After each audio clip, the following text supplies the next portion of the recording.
La familia romana. Punto primero. La gens y la familia.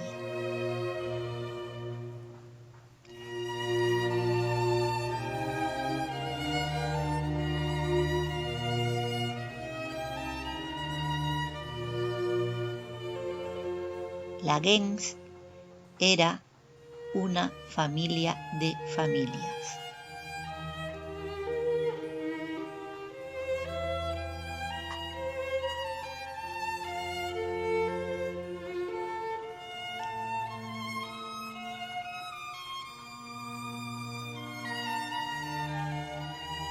Era asimismo un grupo político, religioso y familiar.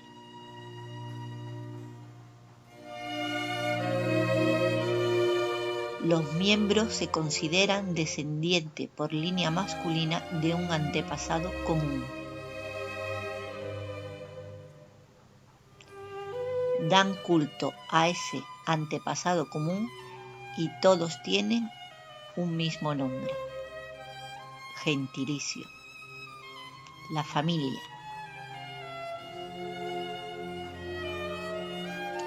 A partir del siglo IV a.C. se opera la disgregación progresiva de la gens, que deja de actuar como grupo político y religioso. Esto da origen a las familias.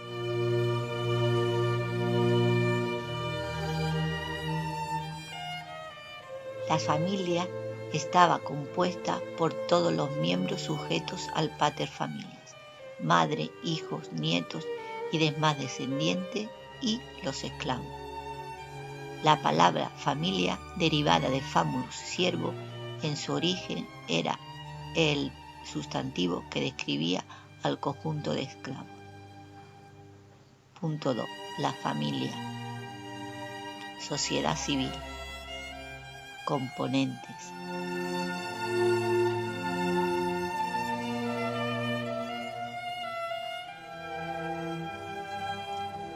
El pater familias es el que posee la patria potestas. Gracias a ello posee varias prerrogativas: autoridad total sobre la mujer, aceptar o rechazar a un hijo recién nacido, venderlo e incluso darle muerte. Era dueño absoluto de la propiedad familiar, patrimonio, y el único capacitado para comprar o vender. Como ciudadano podía votar y ser elegido para cargo público.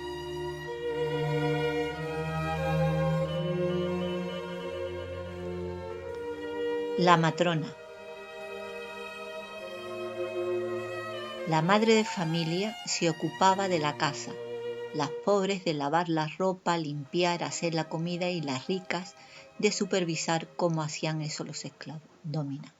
Cuando llegaban los hijos, debía ocuparse de las primeras etapas de su educación.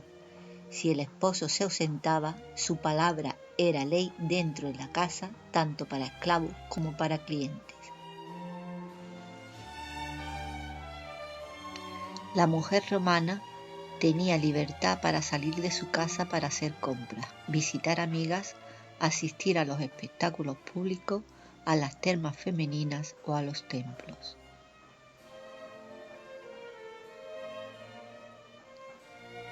En el inicio de la República, la novia pasaba a la potestad de su marido, pero en menor medida que sus hijos. Sin embargo, a principios del Imperio, la relación jurídica de una hija con su padre se mantuvo sin cambios cuando aquella se casaba, incluso aunque se mudara a la casa de su esposo. Este arreglo fue uno de los factores del grado de independencia que las romanas disfrutaron en comparación con las otras culturas antiguas. Aunque es ciudadana romana, no puede votar ni ocupar cargo público.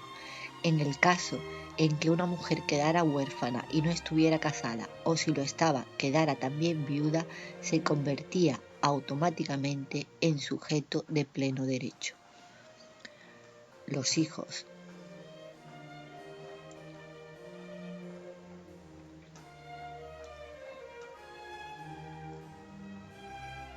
Al nacer, deben ser legitimados por el padre en una ceremonia doméstica. Si el padre levanta al hijo en brazos, lo reconoce. Si le da la espalda, el hijo no es reconocido y será expuesto cerca de un lacus o fosa para la basura en el centro de la ciudad. Una vez reconocido, es purificado, lustratus, y se le pone al cuello una bulla, pequeño medallón con amuletos para protegerlos del mal de ojo.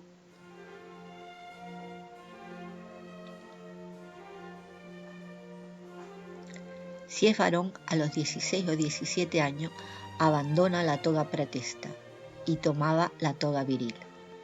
Se le dan los trianomina, praenomen, nomen y cognomen, que primero tienen los patricios y luego todo ciudadano. El praenomen es siempre el que ha llevado un antepasado, suele aparecer abreviado y su lista es corta.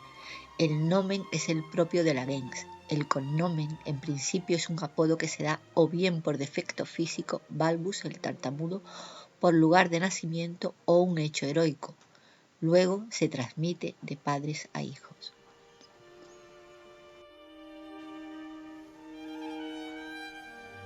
Las niñas alcanzaban la mayoría de edad sobre los 14 años.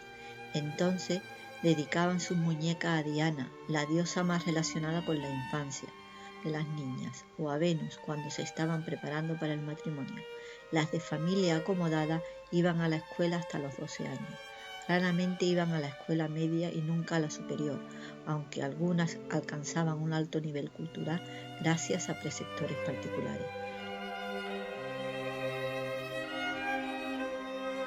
Las mujeres solo tienen el nomen, Julia, Octavia, Cornelia, y si hay más de una, se dice la mayor, la menor, o la primera, la segunda. Si no se tiene hijos varones, se suele adoptar uno de una de estas dos formas. Adoptio, adopción de una persona que depende de otro pater familias, pasando totalmente a formar parte de la familia del adoptante. Abrogatio, es la adopción de un pater familias por otro, con todas las personas que dependen de él. Los esclavos y esclavas. Los esclavos eran personas privadas de libertad, explotados como fuerza de trabajo a los que se podía comprar y vender como vulgares mercancías. Los esclavos domésticos vivían en la casa familiar y estaban destinados al servicio de los otros miembros de la familia, pedagogo, peluquero, cocinero. Los esclavos empleados en negocios familiares, artesanía, minería, agricultura, tenían una vida mucho más dura. Muchos esclavos de este último tipo ni siquiera conocían a su dueño, solamente tenían tratos con los capataces. Las vías para la esclavitud eran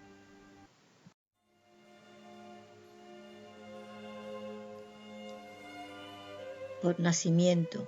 Todo hijo de una esclava se convertía en esclavo del dueño de su madre. Los esclavos nacidos en el seno familiar eran muy apreciados por su fidelidad y recibían el nombre de Bernal.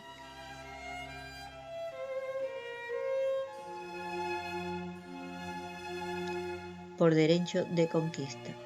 Los romanos subastaban subhasta como esclavo a todo enemigo capturado en el curso de una guerra. Por insolvencia. Un deudor insolvente podía ser reducido a esclavitud por sus acreedores para cubrir la deuda contraída. A finales de la República, este derecho, dado lo impopular que era, no se ejercía. Por exposición o venta. Los bebés expuestos podían ser recogidos por cualquiera para criarlos y venderlos como esclavos. En los mercados de esclavos, estos desnudos y con un cartel colgado del cuello que indicaba sus habilidades, títulos, eran expuestos sobre una plataforma que facilitaba su examen por los posibles compradores. Aquellos esclavos que no habían tenido antes amo llevaban uno o ambos pies blanqueados con yeso. Para los romanos, los esclavos eran personas incompletas, sin madurez afectiva ni intelectual. Su nombre genérico es puer. Algunos esclavos, sin embargo, tuvieron una relación afectuosa con sus amos, de forma que llegaron a ser manumitidos liberados por esto y pasaron a formar parte de los libertos.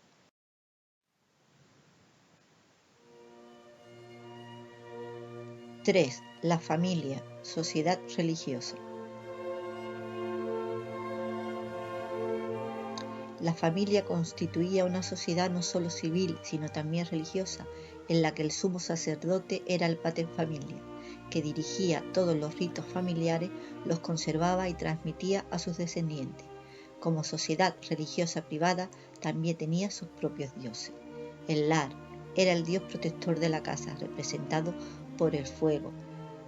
Se le daba culto en el larario, un altar en la esquina del atrio.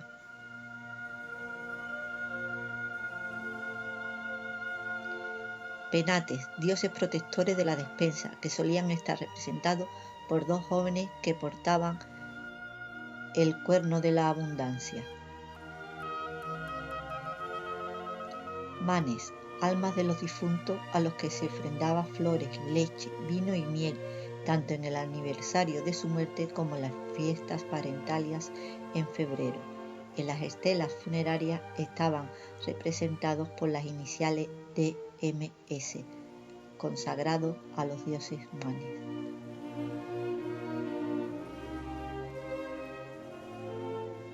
El genius, espíritu protector del pater familias, se le solía presentar como forma de serpiente. El genio común para las mujeres era la diosa Juno.